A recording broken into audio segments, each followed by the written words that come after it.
सोचकर देखिए, एक ऐसा साम्राज्य जिसकी नींव किसी राजा की महत्वाकांक्षा ने नहीं बल्कि एक शिक्षक के अपमान की आग ने रखी थी। यह कहानी तलवार की नहीं, एक प्रतिज्ञा की है। एक ऐसी प्रतिज्ञा जिसने भारत का नक्शा हमेशा हमेशा के लिए बदल कर रख दिया। यह कहानी है मौर्य साम्राज्य के उदय की। तो सवाल यही उठता है कि क्या ये सच में मुमकिन है? क्या एक अकेला शिक्षक सिर्फ अपनी बुद्धि और एक प्रतिज्ञा के दम पर इतिहास के सबसे ताकतवर साम्राज्यों में से एक की नींव रख सकता है? चलिए इस अविश्वसनीय कहानी को परत दर परत समझते हैं। तो हमारी कहानी शुरू होती है मौर्यों के आने से ठीक पहले के भारत से।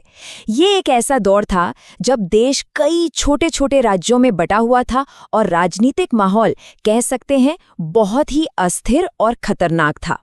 इस बिखरे हुए भारत के बीचों बीच था मगध का नंद साम्राज्य, जिसका राजा था धनानंद, जो अपनी अय्याशी और घमंड में पूरी तरह डूबा हुआ था। और ठीक उसी समय पश्चिम से एक बहुत बड़ा तूफान भारत की तरफ बढ़ रहा था। सिकंदर महान यानी अलेक्जेंडर द ग्रेट पूरी दुनिया को जीतने का सपना लिए फारस को रौंदते हुए खैबर दर्रे के रास्ते भारत में दाखिल हो चुका था।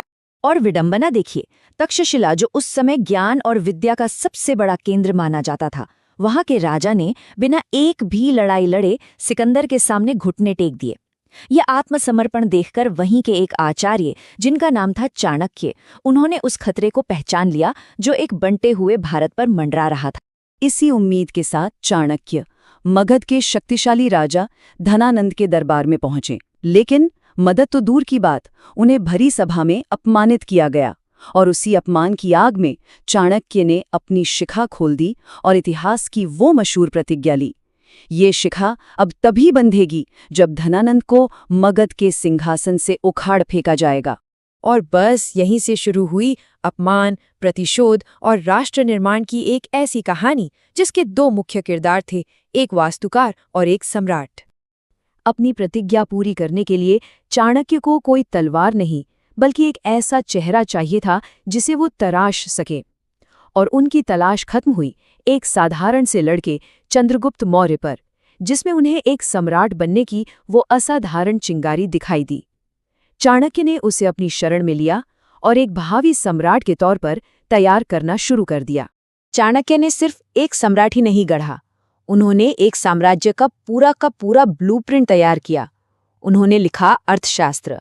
देखिए, ये सिर्फ एक किताब नहीं थी बल्कि ये उस आने वाले साम्राज्य का संविधान था, उसकी आर्थिक नीति थी और उसकी सैन्य रणनीति थी, सब कुछ एक जगह।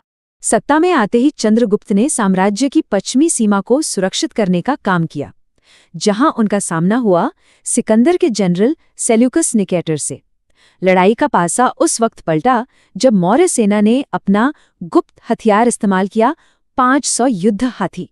इन चलते फिरते पहाड़ों को देखकर अनुभवी यूनानी सेना के भी होश उड़ गए।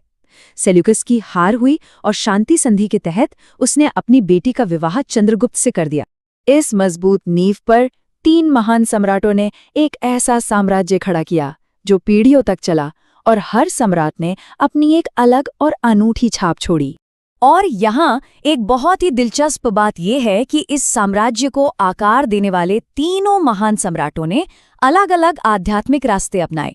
चंद्रगुप्त, जिन्होंने भारत को एक किया, उन्होंने अपने आखिरी दिनों में जैन धर्म अपना लिया। उनके बेटे बिंदुसार, जिन्होंने साम्राज्य को दक्षिण तक फैलाया, वे आजीवक दर्शन को मानते थे।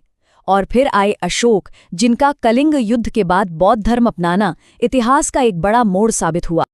अशोक की कहानी शायद इतिहास में किसी भी शासक के सबसे बड़े बदलावों में से एक है। एक क्रूर विजेता से शांति के दूत बनने तक का एक अविश्वसनीय सफर।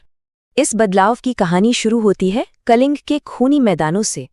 अशोक अपने साम्राज्य को और बढ़ाने की चाहत में कलिंग पर हमला करते हैं।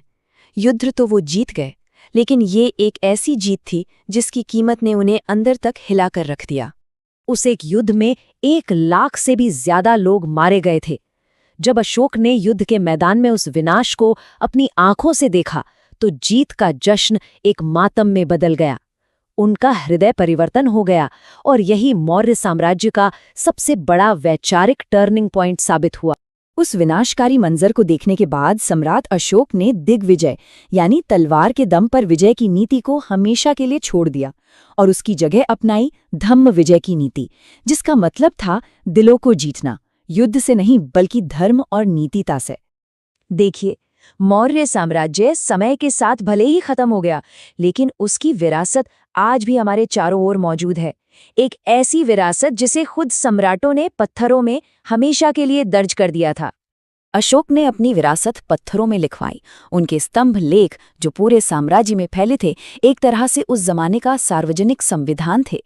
उन्होंने सांची जैसे महान स्तूप बनवाए, एक केंद्रीकृत प्रशासन की नींव रखी और पहली बार एक अखंड भारत के विचार को हकीकत में बदला। और उनकी बनाई सड़कें आज भी ग्रैंड ट्रंक रोड जैसे विशाल हाईवे की नींव में मौजूद हैं। लेकिन सदियों तक इन स्तंभों पर लिखी भाषा एक रहस्य बनी रही। अशोक की आवाज पत्थरों में जैसे खामोश हो गई थी। फिर 1837 में जेम्स प्रिंसेप नाम के एक ब्रिटिश स्कॉलर ने ब्राह्मी लिपि को समझने में कामयाबी हासिल की और करीब 2000 साल बाद अशोक ने एक बार फिर दुनिया से बात की। और अशोक की ये दोबारा मिली आवाज हमें एक बहुत बड़े सवाल के साथ छोड़ जाती है। किसी भी राष्ट्र को एक साथ बांध कर रखने के लिए क्या ज्यादा शक्तिशाली है, एक तलवार या फिर एक साझा आदर्श, एक ऐसी सोच जो सबको जोड़े जैसा अशोक का धम्म था? ये एक ऐसा सवाल है जो इतिहास से निकलकर आज भी उतना ही प्रासंगिक है।